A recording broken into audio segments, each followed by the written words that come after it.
שלום לכולם, מה שלומכם? ברוכים הבאים לערוץ הפודקאסט שלי, תזונה נכונה עם אורנה, שכאן אני תמיד משוחחת איתכם ונותנת לכם המלצות על תזונה נכונה, על אורח חיים בריא ושינוי הרגלי תזונה לכל החיים.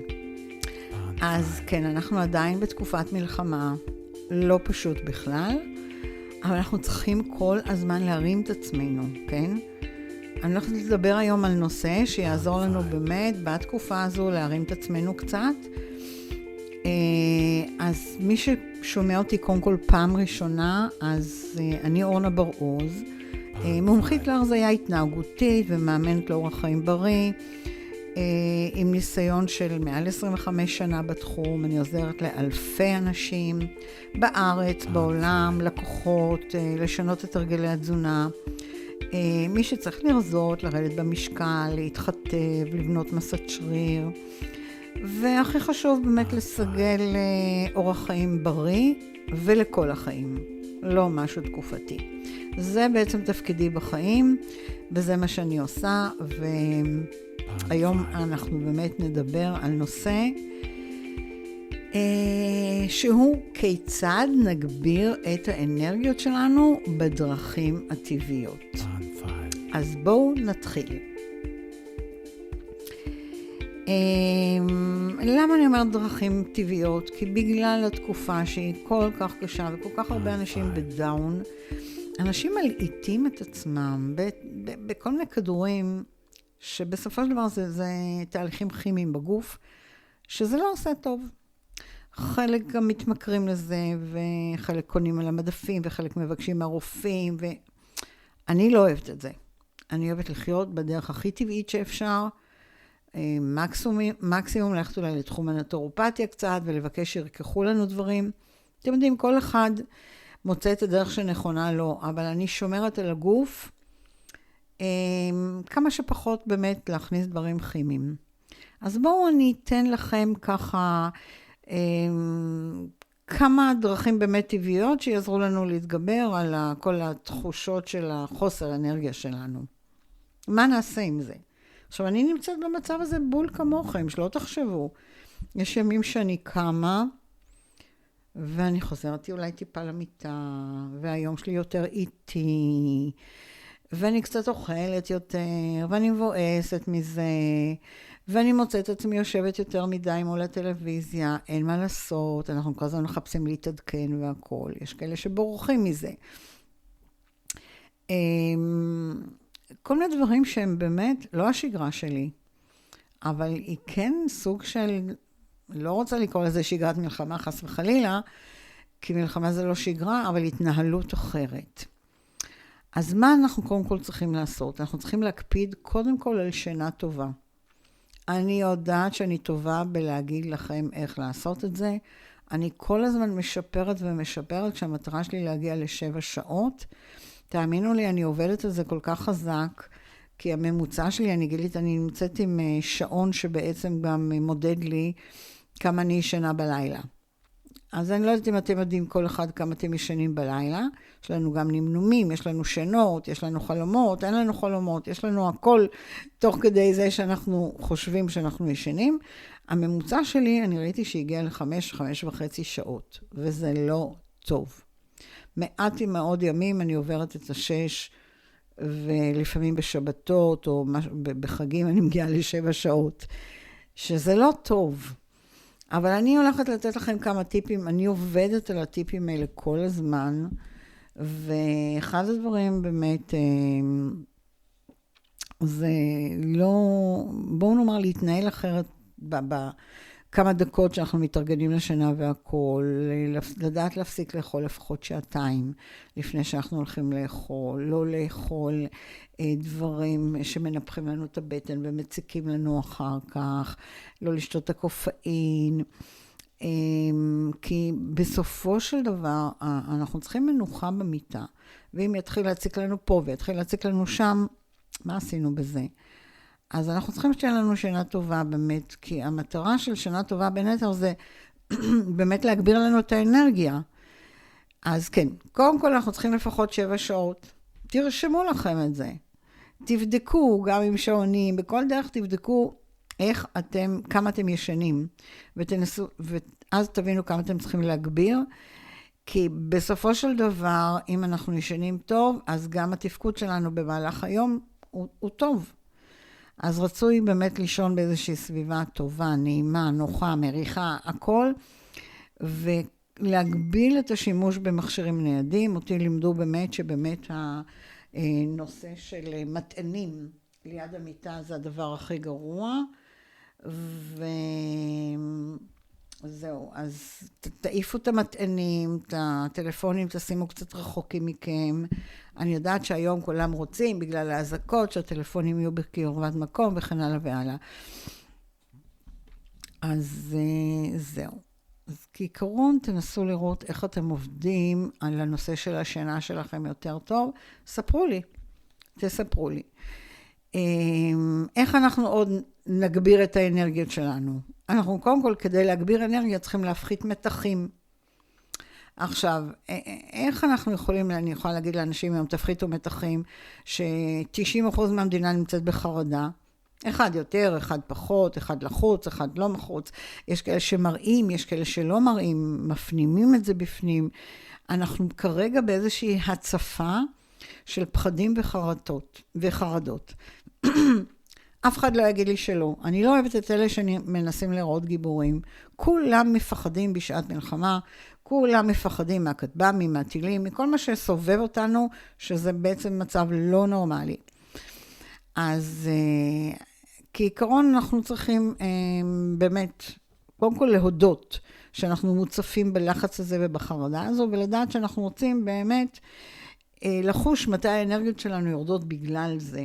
ואז להתחיל לעבוד על עצמנו. כי אם אני לא אהיה ערנית, אז אני לא יודע שאני צריכה באמת לעבוד על עצמי. כאילו, מה שאנחנו צריכים להבין שהלחץ והחרדה, בסופו של דבר, משפיעים על בריאות הגוף שלנו. פיזית, נפשית, אוקיי? וזה גם קשור לעייפות. בימים שאני בלחץ, הגוף הרבה יותר עייף. אין מה לעשות. בימים שיש לנו כמה הזקות, ורצנו כמה פעמים בפתאומיות, או נפלנו על הזקה ברחוב, והיינו צריכים להישכב בכביש או בקניון או משהו כזה, ברור שהגוף יותר בלחץ וסטרס. ואני רוצה להוריד את הסטרס הזה. אז אנחנו צריכים ללמוד, להבין מהם הגורמים ללחץ שלנו, ולנסות על ידי איזה שהם ניתוחים חיוביים, כאילו, להפחית את זה. עכשיו, מה זה ניתוחים חיוביים? הזקה זה הזקה. אבל, להיכנס לממד כבר באיזשהו מצב של, אהלן, ידידי הממד, אני כבר מכירה אותך, הכל טוב, אתה שומר עליי. לדעת שיש לי שם את כל מה שאני צריכה, במידה ומשהו.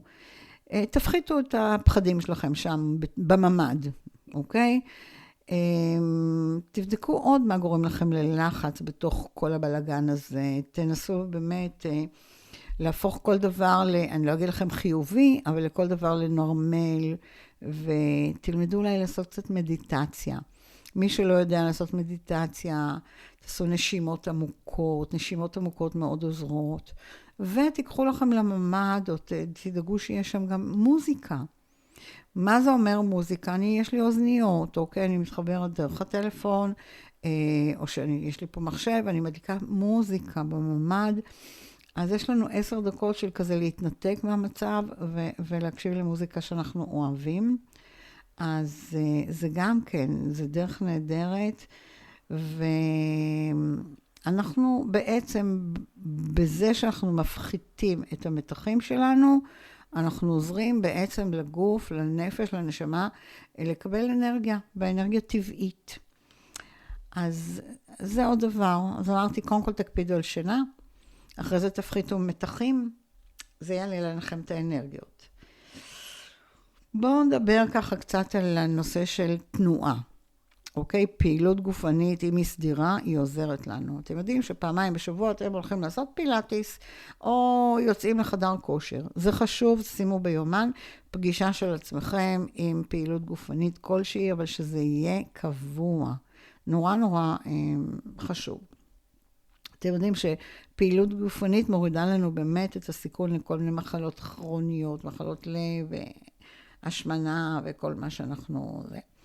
אז מחקרים בעצם מראים שפעילות גופנית יכולה לעזור לנו בעצם להילחם בעייפות שלנו, שאנחנו מדברים עליה, ולהגביר לנו את רמת האנרגיה בגוף. אז זהו, תיקחו לפחות פעמיים בשבוע, את הפעם השלישית תעשו ככה משהו שונה, ותגבירו את רמות האנרגיה על ידי תנועה. שוב, אני אספר לכם גם מה אני עושה בבית. כשאני נשארת לבד בבית, ניר יוצא לסידורים, לעניינים, לפגישות בחוץ. אני ממש מנצלת את הזמן הזה לשים לי מוזיקה בבית, ואני רוקדת. אני רוקדת עם אורנה. אורנה רוקדת עם אורנה. כן, זה ממש ממש נותן לי אנרגיה להמשך היום, חבל לכם על הזמן. למה? גם כי אני שמה מוזיקה שאני אוהבת, גם כי אני מתנועת, והתנועה נורא עוזרת. אז ככה אני מגבירה את התנועה שלי, וזה נורא כיף לי. אז הנה, קיבלתם ממני עוד איזשהו טיפ. כן, יש קצת דברים משוגעים, אבל יאללה, תזרמו עם זה, זה כיף. תלמדו גם להיות לבד וליהנות מהלבד הזה, זה באמת, זה נפלא. עכשיו אני רוצה לפנות, אני לא יודעת כמה יש פה בינינו, אבל לאנשים שמעשנים. אתם יודעים, אורח חיים בריא לא הולך עם עישון. לא הולך, אבל מי שלא קולט את זה, לא קולט. אז מי שעדיין בכלל מעשן, תמצאו כל דרך שבעולם כדי לנתק את עצמכם מזה, אוקיי? כי העישון ממש מגביר את כל הסיכונים להתפתחות של מחלות כרוניות ורעלים ועשן, ומשפיע רק לרעה בתוך הגוף שלנו, אוקיי? וברור שהוא בסוף מוביל לעייפות. אז איך תהיה אנרגיות? מי שמעשן כמעט לא יכולות להיות לו אנרגיות, זה לא הולך ביחד. אז, ובאמת יש לי חדשות בשבילכם, כי אמרתי לכם, אני פריקית של לקרוא כל מיני מחקרים, וחד משמעית אחד המחקרים מראה שהפסקת עישון יכולה להיות במיידי. כל הסיפורי סבתא שמספרים לכם תהליכים, לא. זה עניין של החלטה, כמעט כל דבר בחיים. החלטתי שאני עושה דיאטה, אני עושה דיאטה. החלטתי שאני הולך לחדר כושר פעמיים בשבוע, אני עושה את זה. החלטתי שאני מפסיקה לעשן, החלטתי שאני מגבירה את כמות השתייה שלי במהלך היום, החלטתי. מה שאנחנו מחליטים, אנחנו בסוף עושים, אנחנו אנשים מבוגרים, אוקיי? אולי נשברים באמצע, אולי לא נשברים באמצע, אבל תחליטו. אז אני לא רוצה לדעת שבין המאזינים שלי יש אנשים שמעשנים. כי מבחינתי מי שמעשן, לא משנה איזה טיפים אני אתן, הוא לא נמצא באורח חיים בריא. אז זה סותר לי אחד את השני. אתם מעשנים? No. שנייה, אני צמאה, מה אני שותה? רגע.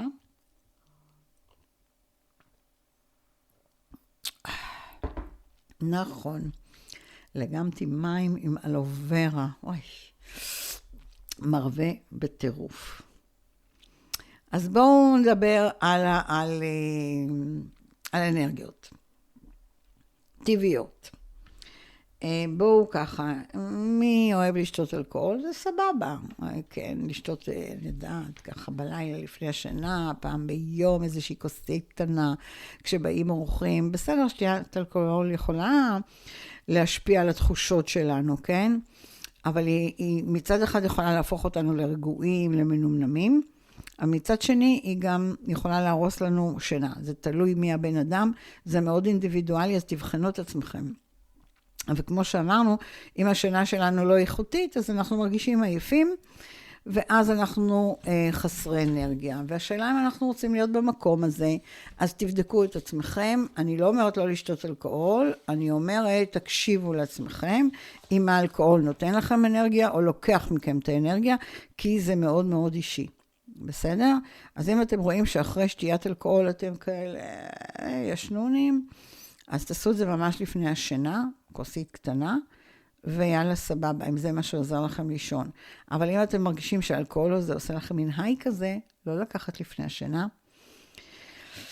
וכל אחד אני תמיד אומרת, ואתם שומעים את זה ממני כמעט בכל פודקאסט, כל אחד הוא הרופא של עצמו.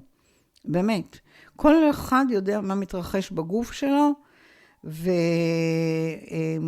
ובסוף אתם יודעים לפתור את הבעיות לעצמכם. לא משנה מה אני מדברת, או כן משנה מה אני מדברת, גם מדברת דברים טובים, אבל כשאתם אחר כך מנסים על עצמכם, כל אחד רואה איך הדברים פועלים עליו. אוקיי? בואו נדבר קצת על אנרגיות ועל תזונה שהיא מזינה. כן? כי בסופו של דבר, המזון שאנחנו כן בוחרים לאכול על בסיס יוממי, צריך לתת לנו איזשהו כוח, איזושהי אנרגיה, כדי לתפקד מבוקר עד ערב, נכון? ומה זה המזון? זה הדלק שלי. אז היום לצערי הרב יש הרבה מאוד מזונות מעובדים, ושומניים, ותיזהרו מזה, כי הם מעייפים, הם לוקחי אנרגיה. אז כמה שפחות דברים מעובדים, ובאמת כמה שיותר מזון מהטבע. עכשיו, אם אנחנו עייפים כל הזמן, אז אנחנו צריכים לבחון את הרגלי האכילה שלנו, ולהתחיל לבחור כל מיני מזונות שהם יכולים לתרום לנו לאנרגיה, או אם צריך באמת לשינה טובה, ושהאנרגיה תהיה רק במהלך היום. אז כעיקרון, נושא הפחמימות לרוב מעייפות. אם אני אוכל 2 פרוסות במכה אחת, יש סיכוי שזה יעייף אותי. אוקיי? אבל אם אני אפזר את זה פרוסה בבוקר, פרוסה בערב, אולי זה יהיה חכם. לדעת לאכול את כמויות הפחמימה הנכונות לכם, 4 כפות, 5 כפות גג, מכל פחמימה שאתם אוכלים בארוחה מבושלת. שימו לב מה אתם מכניסים, בסדר? כי בסופו של דבר, כדי לא להתעייף וכדי לקבל אנרגיה, אנחנו צריכים גם להגביל את עצמנו בכמויות סוכר. סוכר, כשאנחנו אוכלים כמות גדולה של סוכר, זה מעייף. הגוף פשוט נוחת לו, צונח לו. כשאנחנו עייפים, קל לנו לחפש את החטיף המתוק הזה, שיעלה לנו את רמת הסוכר. אז תלוי איזה חטיף. כמו שאתם יודעים, אני עובדת עם המוצרים של הרבלייף, יש חטיף בריאות, נותן לנו ויטמינים, מינרלים, חלבון, אחלה. אבל אם אני אקח משהו שהוא מפחמימה ריקה, שאני אקח משהו מקמח לבן וכל זה, זה יעייף אותי. אז אנחנו צריכים לדעת מה אנחנו מכניסים כדי להעלות את רמת הסוכר, כי הסוכר באמת יכול לתת מצד אחד בוסט של אנרגיה, מצד שני, הנפילה אחרי הבוסט הזה תהיה מאוד גדולה. אז זהו, מי שאוכל רמות סוכר גבוהות, ירגיש מאוד עייף במהלך היום, אפילו יו-יו הייתי אומרת, עולה יורד. אז תשתדלו להפחית את כמויות הסוכר, להפחית את כמויות המתוקים, וזהו, מי שרגיל לצרוך סוכר בתוך שתייה חמה, תנסו, אם אתם לוקחים 2 כפיות, תרדו לכפית. אם אתם על כפית, תרדו לחצי כפית, עד שתגיעו למצב שבתוך קפה ובתוך תה, אתם לא צריכים בכלל להמתיק. זה מאוד מאוד יעזור לכם לשמור על רמת אנרגיה גבוהה יותר.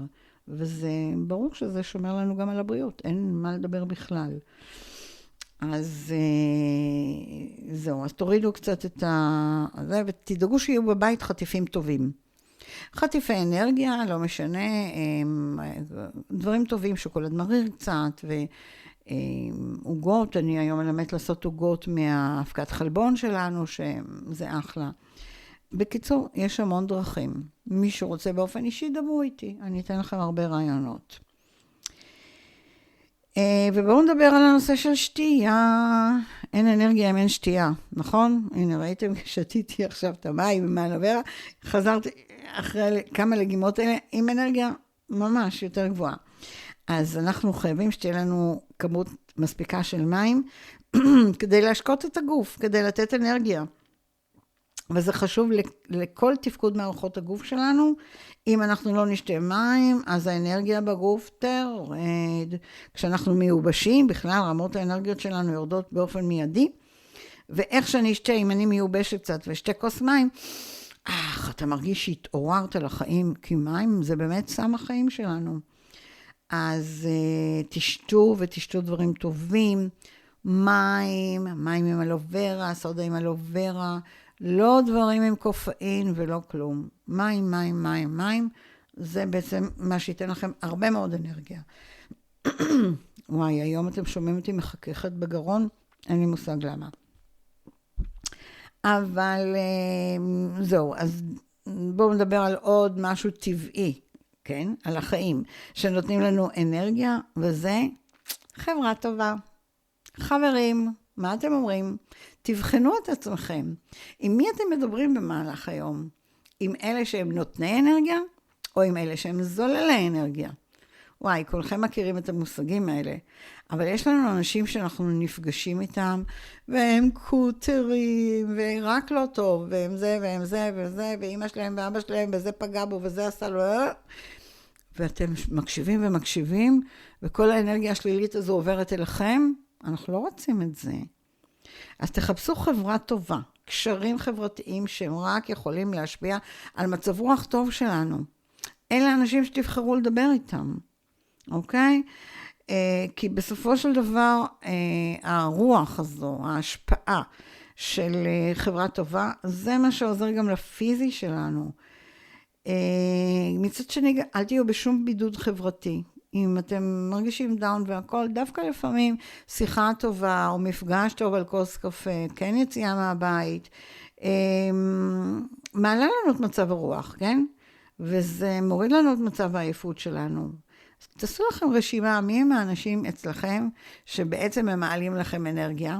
אגב, זה יכול להיות נכד, זה יכול להיות אמא, זה יכול להיות הבעל, זה כן. אני יכולה להגיד לכם שכשבא לי ככה קצת מצב רוח טוב, אני אומרת לבעלי, יאללה בוא נצא במקום עכשיו לשתות קפה בבית, בוא נצא לאיזה בית קפה קרוב, יאללה, ערב לא בא לי שאני אכין סלט או משהו כזה, בוא נצא פה. ככה, מובילה. וזה נותן אנרגיה לשנינו. אז זה קורה איזה פעם בשבוע או משהו כזה, ספונטנית. למה לא? זהו, אז תמצאו לכם חברה טובה ומפגשים חברתיים ותצטרפו לכל מיני מועדונים. תעזרו ככה, גם לעצמכם, גם לאחרים. תשמרו כל הזמן על אנרגיה גבוהה. וזה מה שייתן לכם את הכוח, ואלה האנרגיות שאנחנו בכלל רוצים, באמת בתקופה הזו. זהו, אז אני חושבת שככה, בואו אני אסכם לכם מה אמרתי, כדי לקבל אנרגיה בדרכים טבעיות, בלי לקחת כדורים. אז מה אנחנו צריכים? קודם כל להקפיד על שינה, להפחית את המתחים, להגביר את התנועה שלנו, להפסיק לעשן, להגביל את צריכת האלכוהול, בסדר? להגביל קצת את צריכת הסוכר, תקפידו על שתייה טובה ונכונה וחברה טובה. אם רשמתם לעצמכם את כל זה, אז אתם מסודרים ואתם לא צריכים שום כדור שינה או שום כדור אנרגיה. אז כמו תמיד, אני אשמח לקבל תגובות בכל הדרכים, בטלפון, ב-SMS, בוואטסאפ, ברשתות החברתיות, איפה שבא לכם. אני רוצה לשמוע אתכם. אתם נהדרים, אתם נפלאים, אתם עוזרים לי, אתם עוזרים לכולם. תוסיפו את ערוץ הפודקאסט שלי, תזונה נכונה עם אורנה. תשתפו את הערוץ שלי עם המכרים, עם החברים. ודרכים ליצור איתי קשר זה בטלפון שלי 0546-398-650, באינסטגרם strudelornir.wellness.24fit. אורניר, אני מזכירה לכם, כי בעלי עובד יחד איתי, אורנה וניר, אז אנחנו אורניר, וגם בפייסבוק, אורניר לתזונה נכונה, תמצאו אותנו שם. זהו, ואני אשמע אתכם. אז שמחתי מאוד מאוד לדבר איתכם על נושא מאוד חשוב, ואני מקווה שלקחתם משהו לעצמכם. אני שולחת המון המון אהבה ואנרגיה טובה, ונשתמע בפודקאסט הבא. ביי ביי.